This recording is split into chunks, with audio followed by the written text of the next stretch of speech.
रस्सी पकड़ो, थोड़ा आस्ते आस्ते चलो।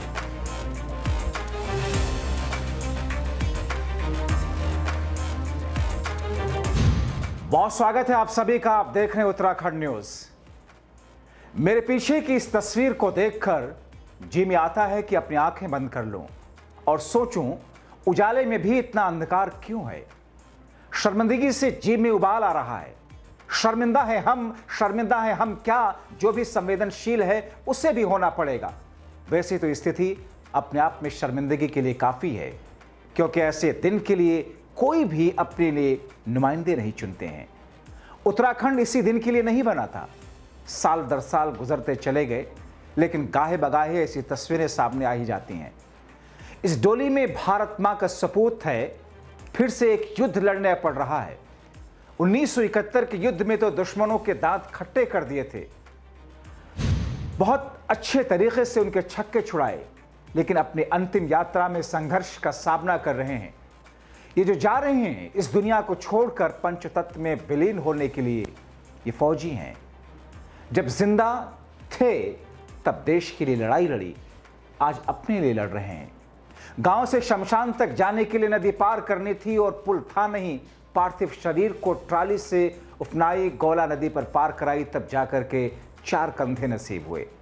अंतिम संस्कार में विलंब हुआ। जब इस वीर ने युद्ध में दुश्मन के छक्के छुड़ाए होंगे तो सोचा नहीं होगा कि मूलभूत सुविधाओं का अभाव मरते दम तक पीछा नहीं छोड़ेगा। उत्तराखंड के नैनीताल में बारिश के कारण नदी नाले सब उफान पर हैं। लगातार बारिश के चलते आम जनजीवन अस्त व्यस्त है। मूसलाधार बारिश के चलते रानीबाग के दानीजाला गांव में भारत पाकिस्तान युद्ध के वीर योद्धा के शव को अंतिम संस्कार के लिए केबल ट्रॉली से ले जाना पड़ा। 1971 के भारत पाकिस्तान युद्ध में शामिल होने वाले वीर योद्धा गोपाल जंग बसनेत का निधन हुआ। गोपाल जंग रानीबाग के दानीजाला गांव में रहते थे। लंबे समय से बीमारी से परेशान गोपाल का 78 साल की उम्र में निधन हुआ। उनके 2 बेटे हैं जो वर्तमान में सेना में सेवारत हैं। अब जब उनका शव अंतिम संस्कार के लिए रानीबाग लाया जाना था तो गौला नदी के उफान पर होने के कारण रास्ता बंद हो गया। ऐसे में शव को केबल ट्रॉली से रानीबाग ले जाना पड़ा। दानीजाला गांव में करीब 20 परिवार रहते हैं, लेकिन फिर भी आज तक यहां झूला पुल नहीं बन पाया। वो लोग झूला पुल बनाने को लेकर के राज्य सरकार से कई बार मांग कर चुके हैं, तमाम नेताओं से मिल चुके हैं, लेकिन नतीजा सिफर रहा। गांव वालों ने बताया कि शहर की ओर आने के लिए अभी तक गांव में ब्रिज तक नहीं है। ऐसे में बारिश के दौरान जब गौला नदी उफान पर होती है तो लोगों को केबल ट्रॉली के माध्यम से आना जाना पड़ता है। इतना ही नहीं, बरसात में बच्चों को स्कूल भी इसी केबल ट्रॉली के माध्यम से आना पड़ता है, जिसको लेकर के जब तक बच्चे सकुशल वापस नहीं आ जाते, माता पिता की जान हलक में रहती है।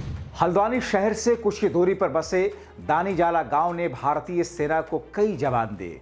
आज भी लगभग 1 दर्जन से ज्यादा युवा देश की रक्षा के लिए सेना में सेवाएं दे रहे हैं।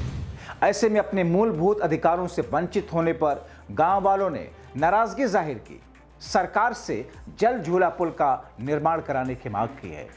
मगर आज की ये तस्वीर बताती है कि उत्तराखंड का इलाका किस कदर पीछे है। वहां पर मूलभूत सुविधाओं का टोटा इस अंदाज में है, इस कदर है कि एक वो शख्स जिसने देश की सरहदों की हिफाजत के लिए अपना सब कुछ लगाया और आज अंतिम संस्कार के लिए अंतिम सफर पर जाते हुए उसे इस अंदाज में ले जाया जा रहा है। सोचिएगा जरूर। रस्सी पकड़ो, थोड़ा आस्ते आस्ते चलो।